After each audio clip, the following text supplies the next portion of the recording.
خوش نصیب ہیں جو ماہ سیام کو خوبصورتی کے ساتھ بسر کرتے ہیں، اس کے آنے سے پہلے استقبال کرتے ہیں، گھروں میں صفائی کریں، اہتمام کریں، مساجد میں اہتمام کریں، تاکہ بچوں میں یہ شوق پیدا ہو کہ ماہ سیام آ رہا ہے۔ جب ہم بچے تھے تو ہمارے والدین رمضان المبارک سے قبل ہی رمضان المبارک کی تیاریاں شروع کر دیا کرتے تھے۔ اس وقت گھر میں شربت تیار ہوا کرتے تھے گڑ کے، اور وہ پہلے ہی مائیں گھر میں تیاری کرنا شروع کر دیا کرتی تھی۔ ایک شوق پیدا کرنا مقصود ہوتا ہے۔ تو کچھ چیزیں ایسی ہیں کہ آرڈر لکھے اور 1 سیکنڈ میں گھر پہنچ جائے، لیکن کچھ چیزیں تیار کرنی چاہیے، شوق پیدا ہو۔ گھروں کے اندر ماؤں کو چاہیے کہ افطاری کو اہتمام کے ساتھ تیار کریں تاکہ بچوں کو شوق پیدا ہو، ایک ماحول پیدا ہو، قرآن مجید کی تلاوت کا ماحول پیدا ہو، جاگنے سونے کے جو ہے وہ شیڈول مرتب کیے جائیں، مساجد کی آبادی کا سامان کیا جائے۔ کچھ SOPs کو آپ کو فالو کرنا ہوگا، لیکن مسجدوں کی انشاءاللہ رونقیں بحال رہیں گی، اور صلاۃ و تراویح اور سحر و افطار کے لمحے، نوافل، تسبیحات، اذکار، نمازوں میں 5 گانہ حاضریاں، یہ کیسا خوبصورت ماحول ہوتا ہے، رحمتیں برس رہی ہوتی ہیں، انوار اتر رہے ہوتے ہیں، اور وہ کیا خوبصورت لمحے ہوتے ہیں اور کیا گھڑیاں ہوتی ہیں۔ انشاءاللہ امسال مرکز مصطفیٰ کے اندر صلاۃ التراویح کے لیے خاص طور پہ ہم اہتمام کر رہے ہیں۔ بہت اچھے قاری قرآن جو ہے وہ صلاۃ التراویح پڑھائیں گے، ذکر و فکر کے حلقے بھی ہوں گے، دروس قرآن کے حلقے بھی ہوں گے۔ پورا مہینہ آپ کے ساتھ میں یہاں موجود رہوں گا، افطار کے لمحوں میں بھی، سحر کے لمحوں میں بھی، تراویح میں بھی، نمازوں میں بھی انشاءاللہ۔ اور پھر جب ہم ہوں گے، ماہ سیام ہوگا، رحمت کی گھڑیاں ہوں گی، اترتے ہوئے انوار ہوں گے، تو یہ مہینہ رحمتوں کی لوٹ سیل کا مہینہ ہے، یہ کرم نوازیوں کے امٹتے ہوئے دھارے ہیں، یہ سیل رحمت ہے جو کہ من کی سیرابی کا سبب اور ذریعہ ہے۔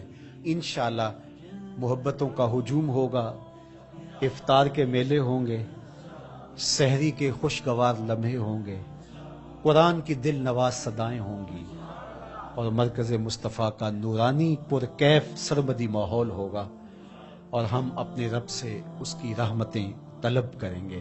اللہ ہم سب کو اپنی پناہوں کا حصار دے۔ جب ماہ سیام رمضان المبارک جلوہ گر ہوتا ہے، جنت کے 8 دروازے کھول دیے جاتے ہیں، جہنم کے دروازے بند کر دیے جاتے ہیں، اور شیاطین جکڑ دیے جاتے ہیں۔ اللہ جل شانہ اس موسم رحمت میں خاص عنایات اپنے بندوں پہ فرماتا ہے۔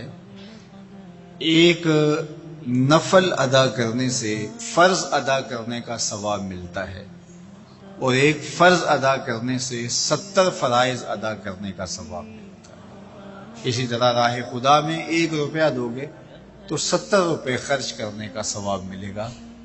اسی طرح باقی نیکیاں بھی جتنی بھی ہم کرتے ہیں، وہ 1 نیکی کریں گے تو 70 گنا اجر ماہ سیام میں ہمیں نصیب ہوتا ہے۔ اس لیے اہل ایمان کا یہ طریقہ ہے کہ وہ اس مہینے میں کثرت کے ساتھ تلاوت کرتے ہیں، کیونکہ 1 مرتبہ اگر قرآن مجید پڑھ لیا تو 70 مرتبہ قرآن مجید پڑھنے کا ثواب نصیب ہوا۔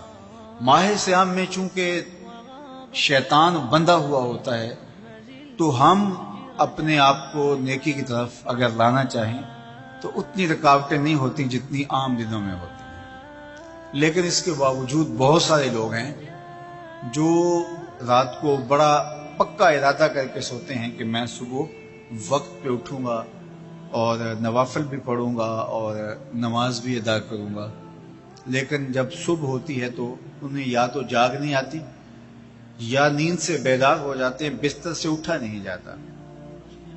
جبکہ وہی شخص انہوں نے صبح سبزی منڈی جانا ہو تو چھلانگ لگا کے اٹھتے ہیں اور سبزی منڈی پہنچتے بھی ہیں۔ سستی، طبیعت کا کسل نہیں ہوتا۔ عمومی طور پہ ہم اپنے آپ کو بیمار تصور کر لیتے ہیں، اور سستی اور کسل کا نام دے کر کے، بہانہ دے کر کے ہم کہتے ہیں کہ بس کیا کریں، ہم کو ارادہ کرتے ہیں روز لیکن ہم سے اٹھا نہیں جاتا، بس طبیعت اس طرح کی ہے، کسل ہے، سستی ہے۔ یہ بات ذہن میں رکھیے گا کہ ارادہ کرنے کے باوجود بھی صبح جب ہم اٹھ نہیں پاتے یا کوئی بھی نیکی کا کام ہم کرنے کا ارادہ کرتے ہیں تو ارادہ کرنے کے باوجود ارادہ ہی رہ جاتا ہے، ہم کر نہیں پاتے. تو اس کا سبب یہ ہوتا ہے کہ بہت سارے ہم گناہ کر چکے ہیں اور ان گناہوں کی وجہ سے ہم نیکی کی توفیق نہیں پاتے. حضرت حسن بصری رضی اللہ تعالی عنہ نے یہی وجہ اس کی بیان فرمائی ہے. تو اس کا بہترین طریقہ یہ ہے کہ توبہ کی جائے، اور توبہ بھی سچے دل سے کی جائے، رو رو کے اللہ سے گناہوں کی معافی مانگی جائے. اور سچے دل سے جب توبہ کی جائے تو پھر سارے گناہ نہ صرف مٹا دیے جاتے ہیں بلکہ ان کو بدل کے نیکیوں میں تبدیل کر دیا جاتا ہے.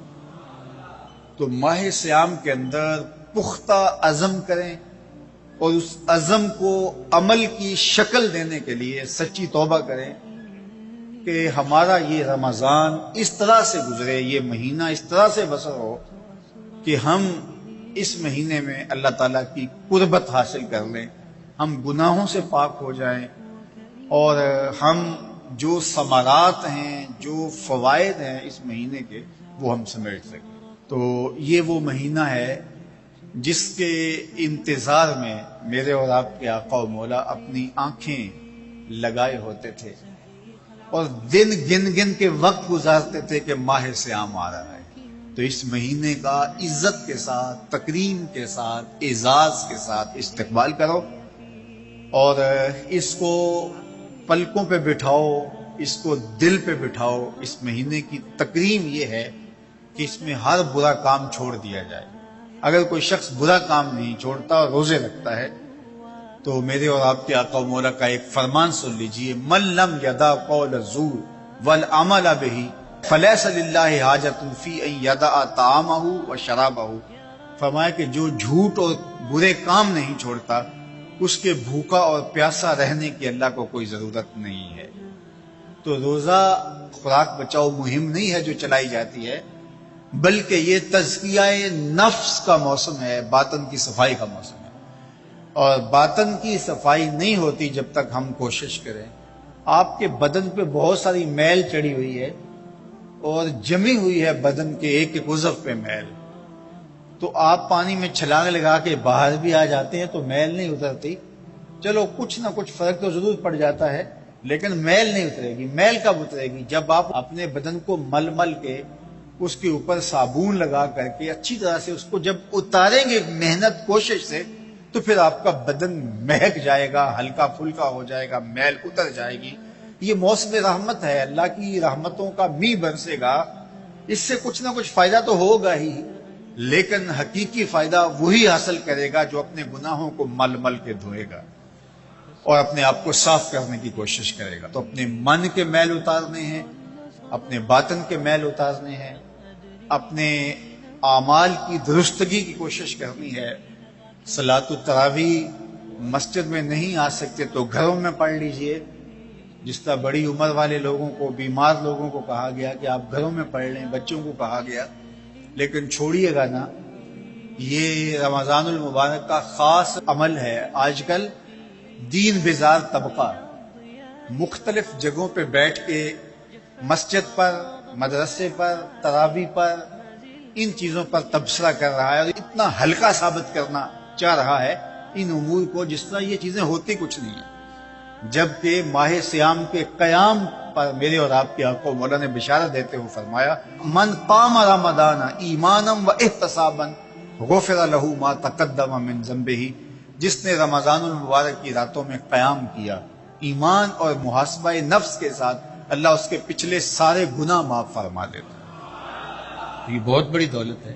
تو اس دولت کو ضرور سمیٹیے گا، ضرور حاصل کیجئے گا. من کی ستھرائی، عفت اور پاکیزگی کا سامان کیجئے گا. اللہ آپ سب کو اپنی امان میں، اپنی حفاظتوں کے حصار میں رکھے.